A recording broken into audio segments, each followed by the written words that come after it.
Hello બાળકો, કેમ છો? મજામાં ને? તો વર્ચ્યુઅલ લર્નિંગમાં સ્વાગત. આપણે 5મા પાઠના 2 લેક્ચરની ચર્ચા કરી. પ્રથમ લેક્ચરમાં કોની ચર્ચા કરી હતી? તો આપણે કોષ કોને કહેવાય, કોષની શોધ વિશે ચર્ચા કરી. કોષ કયા શબ્દ પરથી ઉતરી આવ્યો એની ચર્ચા કરી. એકકોષી સજીવ, બહુકોષી સજીવ અને કોષરસ પટલની ચર્ચા કરી હતી. બરાબર. પછીના બીજા લેક્ચરમાં આપણે કોની ચર્ચા કરી હતી? તો પ્રસરણની વાત કરી. વાયુ વિનિમયને આધારે પ્રસરણ સમજાવ્યું. ત્યાર પછી આશ્રુતિની વાત કરી. આશ્રુતિના પહેલાં 2 ઉદાહરણ, ઈંડાવાળા અને 1 સૂકી દ્રાક્ષ અને લીલી દ્રાક્ષવાળું ઉદાહરણ આપ્યું હતું. ત્યાર પછી પેલા સાંદ્રતાને આધારે દ્રાવણના 3 પ્રકાર અને એ દ્રાવણની વનસ્પતિ કોષ અને પ્રાણી કોષ પર શું અસર થાય એની ચર્ચા છેલ્લે કરી. બરાબર. હવે આજે આપણે કોષના ઘટકો વિશે ચર્ચા, એક ઘટકની ચર્ચા કરી હતી, કોષરસ પટલ. આજે આપણે બીજા ઘટકની ચર્ચા કરવાની છે. એનું નામ છે કોષ દિવાલ. બહુ સિમ્પલ બેટા. મેં તમને વનસ્પતિ કોષ અને પ્રાણી કોષની પહેલાં જ લેક્ચરમાં આકૃતિ દોરાવી હતી. એમાં વનસ્પતિ કોષમાં કોષ દિવાલ હોય, પ્રાણી કોષમાં કોષ દિવાલ ન હોય. તો વનસ્પતિ કોષમાં કોષરસ પટલની બહારનું સખત અને બરડ આવરણ, જેને કોષ દિવાલ કહેવાય. ફરીવાર, કોષ દિવાલ કોને કહેવાય? તો તમારે આટલું યાદ રાખવાનું કે વનસ્પતિ કોષમાં કોષરસ પટલ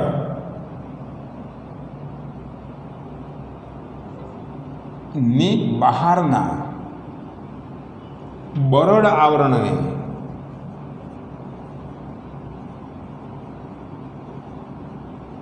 શું કહીશું બેટા? તો કોષ દિવાલ કહેવાય. બોલો, ક્લિયર? હવે આપણે શું ચર્ચા કરવી છે બેટા? તો કોષ દિવાલ વિશે થોડી ઘણી આપણે આગળ ચર્ચા કરીએ. તો પહેલી કોષ દિવાલની વ્યાખ્યા લખવાની છે. કોષ દિવાલની વ્યાખ્યા શું હતી બેટા? તો વનસ્પતિ કોષમાં કોષરસ પટલની બહારના બરડ આવરણને શું કહીશું બેટા? તો કોષ દિવાલ. એનો મતલબ શું થયો બેટા? કે વનસ્પતિ કોષમાં કોષને કોષ દિવાલ હોય. બરાબર. વનસ્પતિ કોષમાં જ કોષ દિવાલ હોય અને કોષ દિવાલ છે ને હંમેશા સેલ્યુલોઝની બનેલી હોય.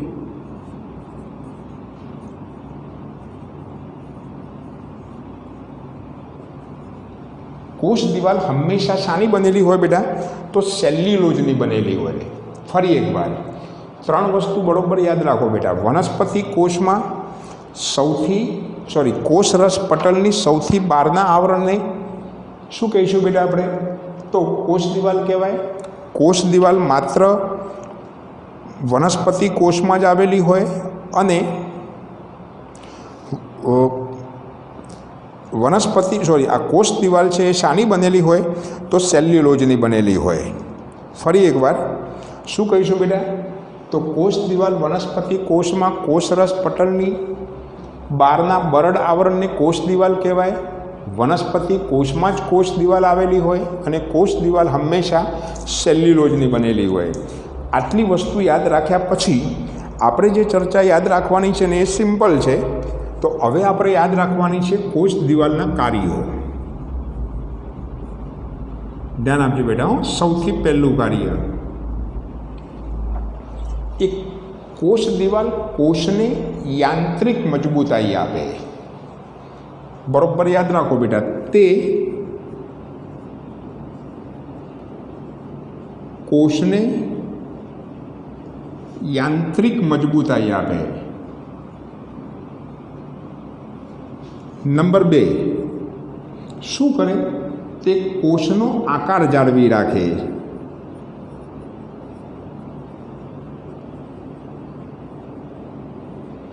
આકાર જાળવે. 2 વાક્યો બરોબર યાદ રાખો બેટા. તે કોષ દિવાલને આંતરિક મજબૂતાઈ આપે, એક કોષનો આકાર જાળવી રાખે અને નંબર 3, તે કોષને જલ શોષણથી બચાવે. શાનાથી બચાવે બેટા? તો જળ શોષણથી બચાવે, એટલે વધારે પ્રમાણમાં કોષની અંદર પાણી ન પ્રવેશી જાય.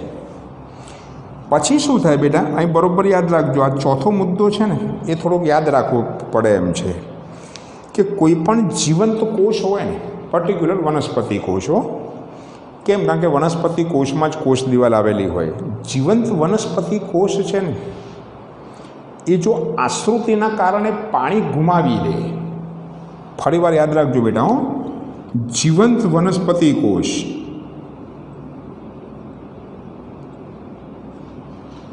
આશ્રુતિથી પાણી ગુમાવે,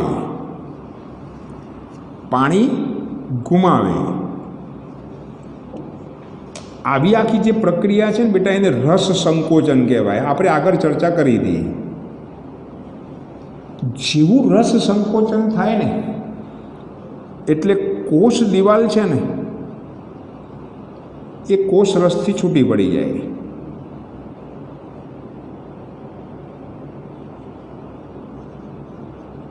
બરાબર? એ કોષ દિવાલની એક ખાસિયત છે.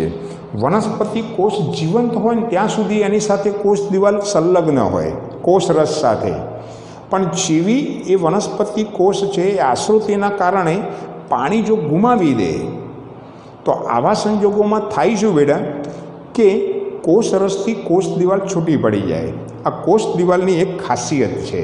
ફરી એકવાર કોષ દિવાલ વિશે ટૂંકી નોંધ લખો તો વનસ્પતિ કોષમાં કોષરસ પટલની ફરતે આવેલું સખત અથવા તો બરડ આવરણ જેને કોષ દિવાલ કહેવાય.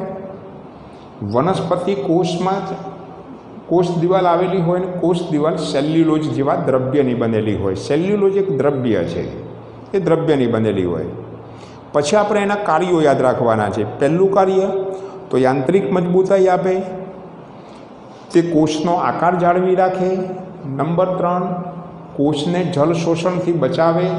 અને નંબર 4 જો જીવંત વનસ્પતિ કોષ છે બરાબર, એ જીવંત વનસ્પતિ કોષને જો એ આશ્રુતિના કારણે પાણી ગુમાવે તો કોષ દિવાલ કોષ રસથી છૂટી પડી જાય.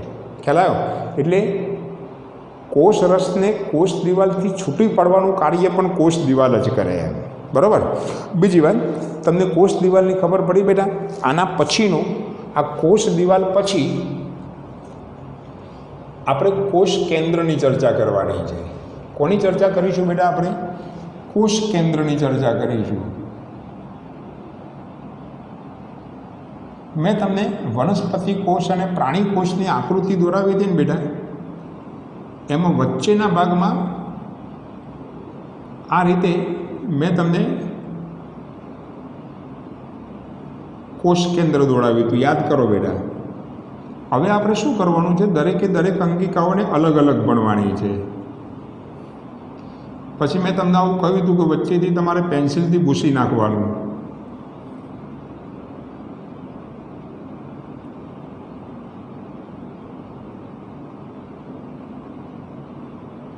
આવું કોષ કેન્દ્ર દોર્યું હતું. યાદ કરો બેટા.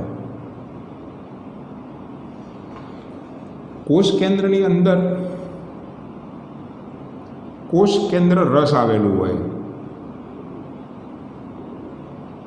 આ સૌથી જે 12મો ભાગ છે ને એને કોષ કેન્દ્ર પટલ કહેવાય. આ જે ભાગ છે એ કોષ કેન્દ્ર રસ છે. પછી એની અંદર આ પ્રકારે 1, 2 કે તેથી વધુની સંખ્યામાં કોષ કેન્દ્રિકાઓ આવેલી હોય અને એની અંદર આ પ્રકારે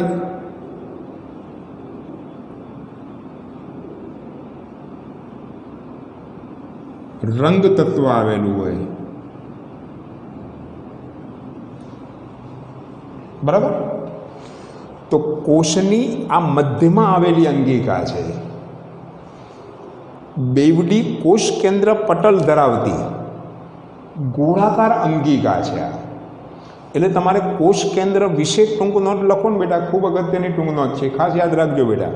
કોષ કેન્દ્ર વિશે ટૂંક નોટ લખો તો સૌથી પહેલું વાક્ય આપણે શું કરીશું, તો કોષ બે પ્રકારના હોય બેટા, એક સુકોષ કેન્દ્રી કોષ પણ હોય અને આદિકોષ કેન્દ્રી કોષ પણ હોય. સુકોષ કેન્દ્રી કોષ હોય ને એમાં આ પ્રકારનું કોષ કેન્દ્ર હોય. આદિકોષ કેન્દ્રી કોષ કોને કહેવાય એની ચર્ચા આના પછીના ટોપિકમાં આપણે કરીએ.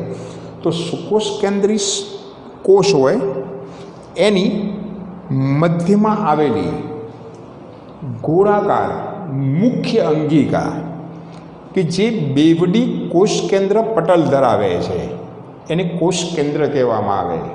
ફરીવાર, સુકોષ કેન્દ્રી કોષના મધ્યમાં આવેલી ગોળાકાર મુખ્ય અંગિકા કે જે બેવડી કોષ કેન્દ્ર પટલ ધરાવે છે, બેવડું કોષ કેન્દ્ર પટલ ધરાવે એને કોષ કેન્દ્ર કહેવાય. ફરીવાર, કોષ કેન્દ્રની વ્યાખ્યા બરોબર યાદ રાખજો બેટા, કે કોષની મધ્યમાં આવેલી ગોળાકાર મુખ્ય અંગિકા કે જે બેવડું કોષ કેન્દ્ર પટલ ધરાવે છે. જુઓ બેટા, બેવડી દિવાલ છે, આને કોષ કેન્દ્ર કહેવામાં આવે. પછી તમને બીજો મુદ્દો શું લખવાનો કે કોષ કેન્દ્રમાં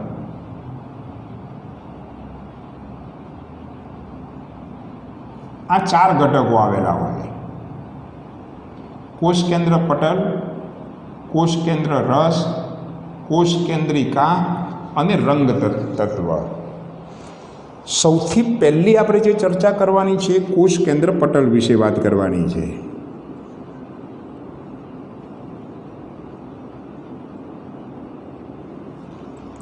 બહુ સિમ્પલ, ક્યાંય ગોખવાનું નથી, જે દેખાય છે એ જ બોલવાનું છે. લખવાનું કોષ કેન્દ્ર પટલ, તો લખવાનું કે કોષ કેન્દ્ર રસને ઘેરતી બેવડી દિવાલ ધરાવતી રચના જેને કોષ કેન્દ્ર પટલ કહેવાય. કોષ કેન્દ્ર રસ છે એને ખરેખર તો કોષ એની આખો જે કોષ હોય ને બેટા આવું હોય, આમ વનસ્પતિ કોષ અને પ્રાણી કોષની આકૃતિ દોરી હતી. આસપાસના ભાગમાં શું આવેલું હોય તો કોષ રસ, બરાબર. તો કોષ કેન્દ્ર પટલની વાત કરવી હોય તો આપણે આવું લખવાનું કે કોષ કેન્દ્ર રસને ઘેરતી અને કોષ રસથી જુદી પાડતી બેવડી દિવાલ ધરાવતી રચના જેને કોષ કેન્દ્ર પટલ કહેવાય. ફરીવાર, કોષ કેન્દ્ર રસને ઘેરતી કોષ રસથી છૂટી પાડતી બેવડી દિવાલવાળી રચના જેને શું કહેવાય, કોષ કેન્દ્ર પટલ કહેવાય. ફરીવાર શું લખીશું બેટા, સમગ્ર કોષ આવો હોય, કોષની મધ્યમાં કોષ કેન્દ્ર આવેલું હોય અને કોષ કેન્દ્રની ફરતે બેવડી દિવાલવાળી રચના જેને કોષ કેન્દ્ર પટલ કહેવાય. તો કોષ કેન્દ્ર પટલ વિશે નોંધ લખવી હોય તો પહેલું વાક્ય લખવાનું કે કોષ કેન્દ્ર રસને ઘેરતી કોષ રસથી છૂટી પાડતી બેવડી દિવાલ ધરાવતી રચના જેને કોષ કેન્દ્ર પટલ કહેવાય. બરાબર, આ બેવડી દિવાલ ધરાવે. બીજી વાત, કોષ કેન્દ્ર પટલમાં છિદ્રો આવેલા હોય, દેખાય છે છિદ્રો, જુઓ બેટા. એ શું કરે તો આ કોષ કેન્દ્ર રસ અને બાર કોષ રસ વચ્ચે વિવિધ દ્રવ્યોની આપ-લે કરે. છિદ્રો આવેલા હોય જેના દ્વારા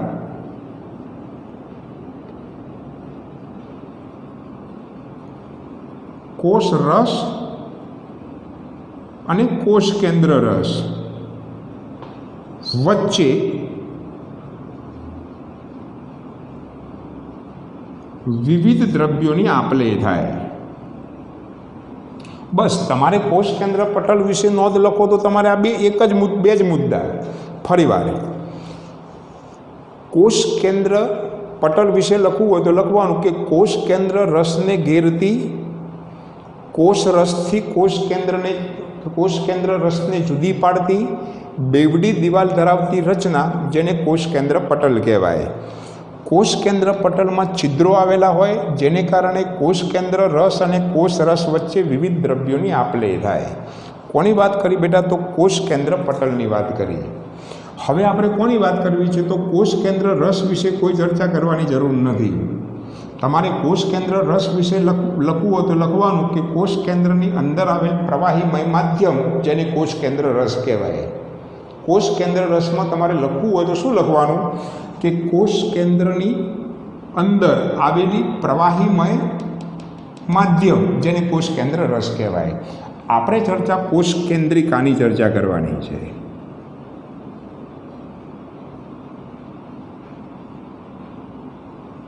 ધ્યાન આપજો બેટા. આ બધી ટપકા જે ગોળાકાર ટપકા બતાવ્યા છે ને, એ કોષ કેન્દ્રિકા છે. કોષ કેન્દ્ર રસમાં તે 1, 2 કે તેથી વધુ સંખ્યામાં આવેલી હોય અને એની ફરતે કોઈ પટલમય રચના હોતી નથી, એટલે પટલ વિહીન રચના છે. ફરીવાર, કોષ કેન્દ્ર રસમાં તેની સંખ્યા 1, 2 કે તેથી વધુ હોય તે પટલ વિહીન રચના છે. અને કોષ કેન્દ્રિકા છે ને, એમાં પ્રોટીન આવેલું હોય અને એ પ્રોટીનના કારણે રિબોઝોમ અને આરએનએ, રિબોઝોમ અને આરએનએ બંને છે ને એ પેલા કોષ કેન્દ્રિકામાં ઉદ્ભવે. ફરીવાર, કોષ કેન્દ્રિકા છે કોષ કેન્દ્ર રસમાં, કોષ કેન્દ્ર રસમાં તેની સંખ્યા 1, 2 કે તેથી વધુ હોય. નંબર 2, તે પટલ વિહીન રચના છે. અને નંબર 3, તે પ્રોટીન ધરાવે. અને આ પ્રોટીન ધરાવે છે ને, તેથી રિબોઝોમ્સ, યાદ રાખજો બેટા, રિબોઝોમ્સ છે અને આરએનએ. આ આરએનએનું પૂરું નામ યાદ રાખો બેટા, રિબોન્યુક્લિક એસિડ છે. રિબોન્યુક્લિક એસિડ, આ બંનેનું ઉત્પત્તિ સ્થાન આ કોષ કેન્દ્રિકા છે. કોષ કેન્દ્રિકામાંથી જ રિબોઝોમ્સ અને આરએનએ પેદા થાય. રિબોઝોમ્સ એક દ્રવ્ય છે, આરએનએ પણ એક ઘટક છે. રિબોન્યુક્લિક એસિડ કહેવાય એને, બરાબર. સ્મરણ તંતુઓ બનાવે, બરાબર. આ તમારી જાણકારી ખાતર. કોષ કેન્દ્રિકામાં માત્ર તમારે શું યાદ રાખવાના છે બેટા? આમ તો 2 જ મુદ્દા, કે કોષ કેન્દ્ર રસમાં તેની સંખ્યા 1, 2 કે તેથી વધુ, વળી પાછી તે પટલ વિહીન રચના છે, તે પ્રોટીન ધરાવે, તેથી રિબોઝોમ્સ અને આરએનએનું ઉત્પત્તિ સ્થાન છે. રિબોઝોમ્સ અને આરએનએનું ઉત્પત્તિ સ્થાન કયું? તો આ કોષ કેન્દ્રિકા છે. હવે આપણે કોના વિશે ચર્ચા કરવાની છે? તો રંગ તત્વ વિશે ચર્ચા કરવાની છે. ધ્યાન આપજો બેટા. રંગ તત્વ છે ને, એ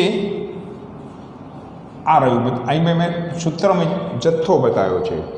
રંગ સૂત્રો, રંગ તત્વ વિશે વાત કરવાની છે.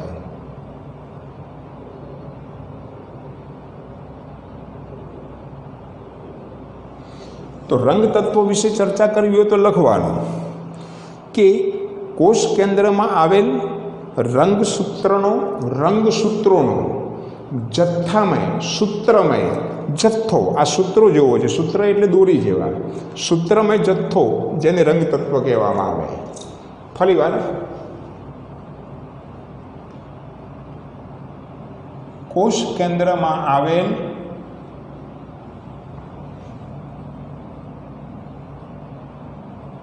સૂત્રમય રંગસૂત્રોનો જથ્થો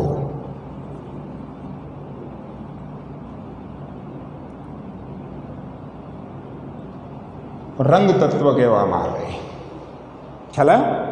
યાદ રાખજો બેટા, રંગ તત્વ એટલે રંગસૂત્રોનો જથ્થો. બહુ સિમ્પલ વસ્તુ. સૂત્રમય જથ્થો, આ બધા રંગસૂત્રો છે. એ રંગસૂત્રો જ્યારે ભેગા થાય ત્યારે રંગ તત્વ બને. આ રંગસૂત્ર છે ને,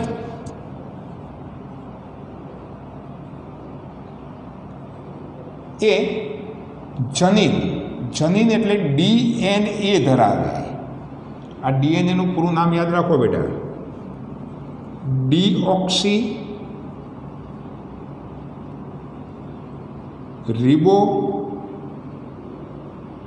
ન્યુક્લિઇક એસિડ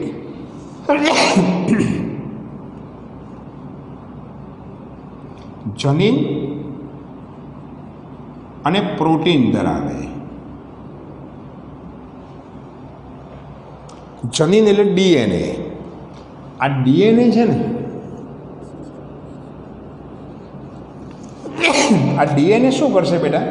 તો વારસાગત લક્ષણોનું અનુગામી પેઢીમાં વહન કરે. જે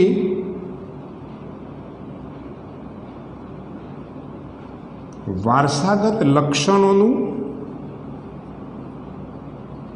અનુગામી પેઢીમાં વહન કરે.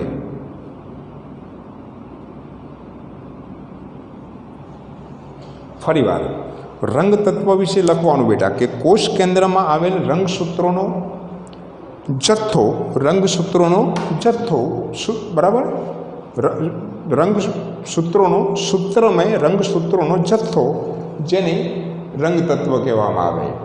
રંગસૂત્ર છે, ટૂંકમાં રંગ તત્વ એટલે ખબર પડી બેટા, રંગસૂત્રોનો જથ્થો, બરાબર. રંગસૂત્ર જનીન એટલે કે ડીએનએ, જનીનને ડીએનએ કહેવાય. ડીઓક્સી રિબોન્યુક્લિક એસિડ એનું પૂરું નામ, અને પ્રોટીન ધરાવે. અને ડીએનએ શું કરશે બેટા?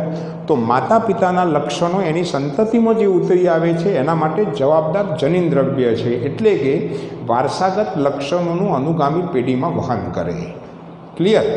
બરાબર. તો આ છે ને બેટા એક કોષ કેન્દ્રના 3 ઘટકો વિશે ચર્ચા કરી. કોષ કેન્દ્રમાં પહેલી વ્યાખ્યા લખી. કોષ કેન્દ્રમાં 4 ઘટકો આવેલા હોય, એમાં પહેલો, ત્રીજો અને ચોથા ઘટક વિશે આપણે લખવાનું છે, 1, 2 ને 3. અને ત્યાર પછી સમગ્ર કોષ કેન્દ્રના કાર્ય વિશે લખવાનું છે. સમગ્ર કોષ કેન્દ્રનું કાર્ય સિમ્પલ બેટા. સૌથી પહેલાં આ કોષ કેન્દ્ર છે ને બેટા, એ કોષની બધી જ ક્રિયાઓનું નિયમન કરે. તે કોષની બધી જ ક્રિયાઓનું નિયમન કરે.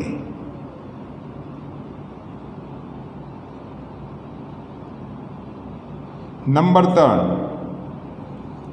તે શું કરે બેટા? આ રહ્યું જુઓ, વારસાગત લક્ષણોનું અનુગામી પેઢીમાં વહન કરે. વારસાગત લક્ષણોનું અનુગામી પેઢીમાં વહન કરે, બરાબર. કોણ કરે? તો ડીએનએ. રંગસૂત્રો છે ને બેટા, યાદ રાખજો બેટા, રંગસૂત્ર પર આવેલ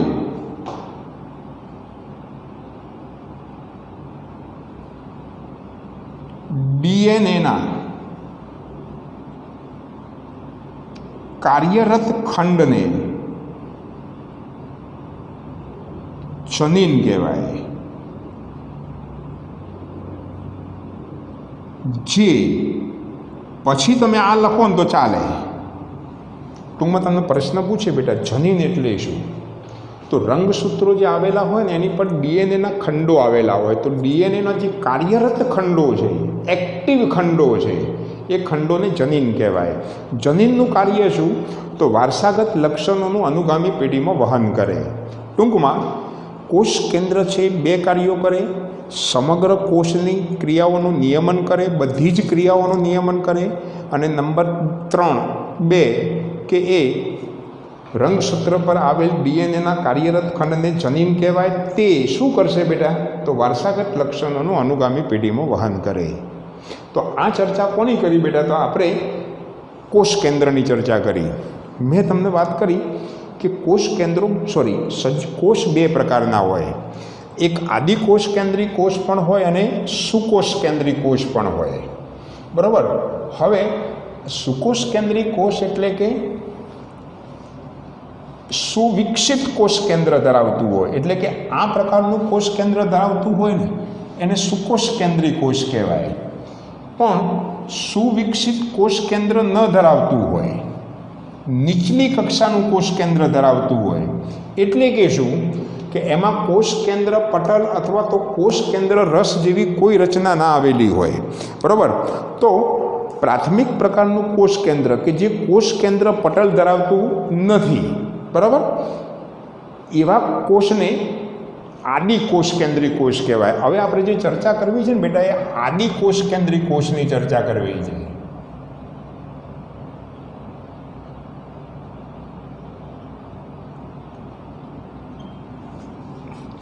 આદિકોષ કેન્દ્રી કોષ છે ને બેટા, એ દોરવો હોય ને તો આ રીતે દોરવાનો છે.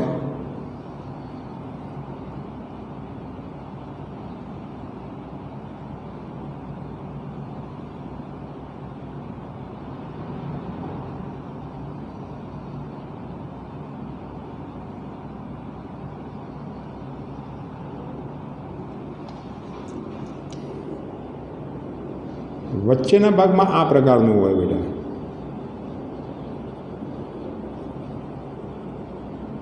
કોષ કેન્દ્ર ના હોય એમાં, બરાબર. પ્રાથમિક પ્રકારનું કોષ કેન્દ્ર હોય.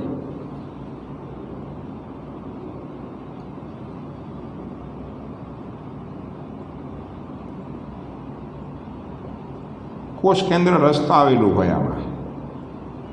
આ કોષ રસ છે, બરાબર. આ જે છે ને બેટા, એ પ્રાથમિક પ્રકારનું કોષ કેન્દ્ર, એને ન્યુક્લિયોઇડ કહેવામાં આવે છે. ન્યુક્લિક એસિડ જ ધરાવે. એટલે જુઓ, આદિકોષ કેન્દ્રી કોષ વિશે નોંધ લખો તો સૌથી પહેલાં લખવાનું કે પ્રાથમિક પ્રકારનું કોષ કેન્દ્ર ધરાવતા કોષને, પ્રાથમિક પ્રકારનું એટલે કે કોષ કેન્દ્ર પટલ વિહીન કોષ કેન્દ્ર ધરાવતા. ફરીવાર, આદિકોષ કેન્દ્રી કોષ એટલે ખબર પડી બેટા, પ્રાથમિક પ્રકારનું એટલે કે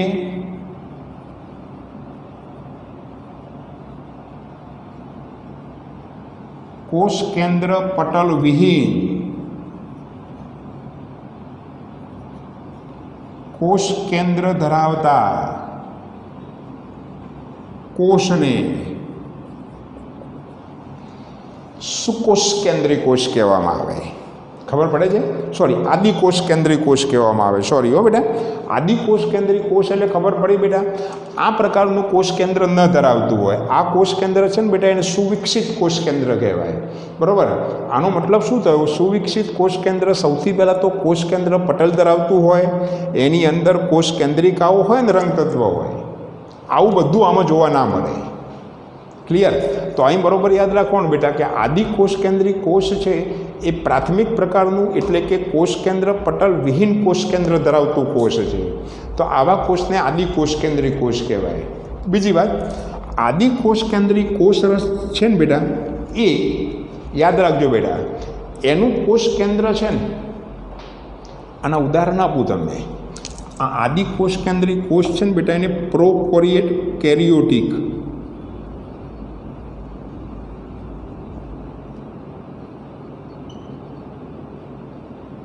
કોષ પણ કહેવાય. દાખલા તરીકે બેક્ટેરિયા, પછી સાયનોબેક્ટેરિયા. આ સાયનોબેક્ટેરિયા છે ને બેટા, એને નીલહરિત લીલ પણ કહેવામાં આવે. બીજી વાત, આનું જે કોષ કેન્દ્રીય વિસ્તાર છે ને,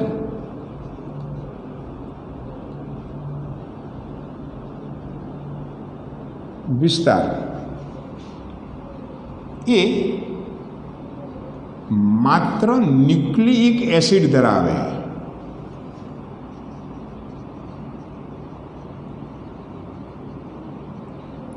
માટે એવો જે વિસ્તાર છે ને બેટા, એને ન્યુક્લિયોઇડ કહેવામાં આવે છે.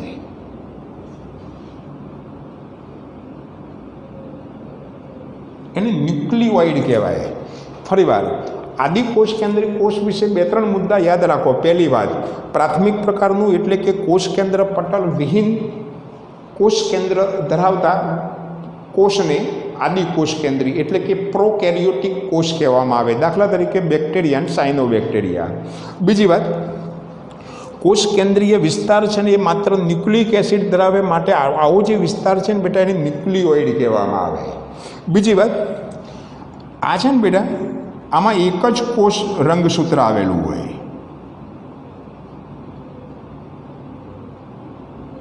બીજી વાત, આવા કોષમાં પટલમય અંગિકાઓ,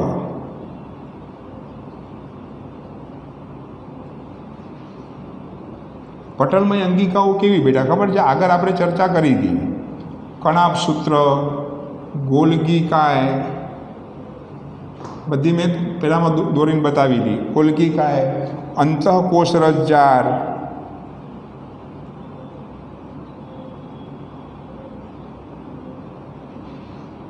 નો અભાવ હોય. આમાં કોઈ પણ પ્રકારની પટલમય અંગિકાઓ ન હોય. બરાબર. સુકોષ કેન્દ્રી કોષમાં બેટા શું હોય કે જુદી જુદી અંગિકાઓ જુદા જુદા કાર્યો કરવા માટે આવેલી હોય, પણ આમાં એવી કોઈ પણ પ્રકારની પટલમય અંગિકાઓનો અભાવ હોય. એટલે બધા જ કાર્યો છે ને એ કોષ રસને કરવા પડે. બધા જ કાર્યો આદિકોષ કેન્દ્રી કોષમાં કોણ કરે તો કોષ રસ કરે. ફરીવાર કોષ કેન્દ્ર વિશે બરોબર આદિકોષ કેન્દ્રી કોષ વિશે યાદ રાખો બેટા. 3 થી 4 મુદ્દા તમારે મહત્ત્વના યાદ રાખવાના છે. બરાબર. ફરીવાર પ્રાથમિક પ્રકારનું એટલે કે કોષ કેન્દ્ર પટલ વિહીન કોષ કેન્દ્ર ધરાવતા કોષને આદિકોષ કેન્દ્રી એટલે કે પ્રોકેરિયોટિક કોષ કહેવામાં આવે. એના ઉદાહરણ બેક્ટેરિયા અને સાયનોબેક્ટેરિયા છે, નીલહરિતલેય. બરાબર. બીજી વાત, કોષ કેન્દ્રીય જે વિસ્તાર છે એ માત્ર ન્યુક્લિક એસિડ ધરાવે. બરાબર. અને ન્યુક્લિક એસિડ ધરાવે માટે આવો જે વિસ્તાર છે ને બેટા એને ન્યુક્લિઓઇડ કહેવામાં આવે છે. બીજી વાત, કોષ કેન્દ્રીય વિસ્તાર, બીજી વાત, એમાં એક જ રંગસૂત્ર આવેલું હોય. રંગસૂત્ર આમાં આવેલું હોય પણ એક જ. આવો રંગસૂત્રોનો જથ્થો ના આવેલું હોય, એક જ રંગસૂત્ર આવેલું હોય. અને નંબર 3, એમાં કોઈ પણ પ્રકારની પટલમય અંગિકાઓ એટલે કે કણાભસૂત્ર, ગોલ્ગી કાય અને અંતઃકોષ રસજાર આવેલી હોતી નથી. એટલે બધા જ કાર્યો છે ને એ કોને કરવા પડે છે બેટા તો કોષ રસને કરવા પડે. બરાબર. હવે તમને શું પૂછે આના પરથી કે આદિકોષ કેન્દ્રી કોષ અને સુકોષ કેન્દ્રી કોષ વચ્ચેનો તફાવત લખો. આદિકોષ કેન્દ્રી કોષ અને સુકોષ કેન્દ્રી કોષ.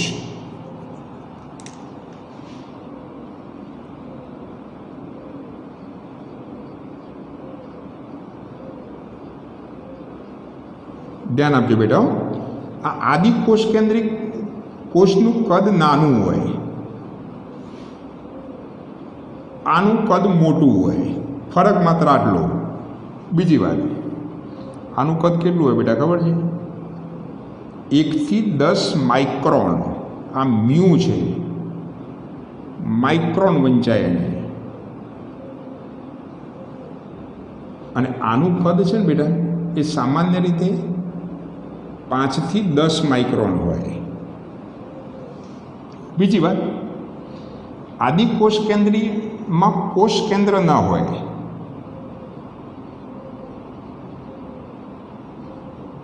સુવિકસિત કોષ કેન્દ્રનો અભાવ હોય.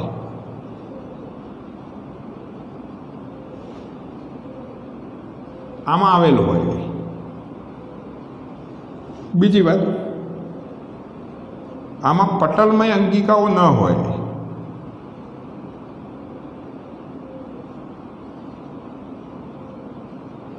આમાં હોય. બીજી વાત, આમાં એક જ રંગસૂત્ર આવેલું હોય. આમાં એકથી વધુ રંગસૂત્રો આવેલા હોય. આ તો બંને વચ્ચેનો તફાવત ધારો કે પૂછે ને બેટા તો તફાવત તમે આ રીતે લખી શકો. બોલો બેટા, તો ખબર પડી. આજે આપણે શાની ચર્ચા કરીએ જરા બરોબર યાદ રાખો બેટા. સૌથી પહેલી જે ચર્ચા કરી એ કોષ દિવાલની ચર્ચા કરી. ત્યાર પછી આપણે કોષ કેન્દ્ર વિશે ચર્ચા કરી. બરાબર. કોષ કેન્દ્ર જો આવું સુવિકસિત હોય તો એને સુકોષ કેન્દ્રી કોષ કહેવાય, પણ આવું જો અલ્પ વિકસિત હોય તો એને આદિકોષ કેન્દ્રી કોષ કહેવાય. એટલે એના પછીના પ્રશ્નમાં કોની ચર્ચા કરી તો આદિકોષ કેન્દ્રી કોષની ચર્ચા કરી. બરાબર.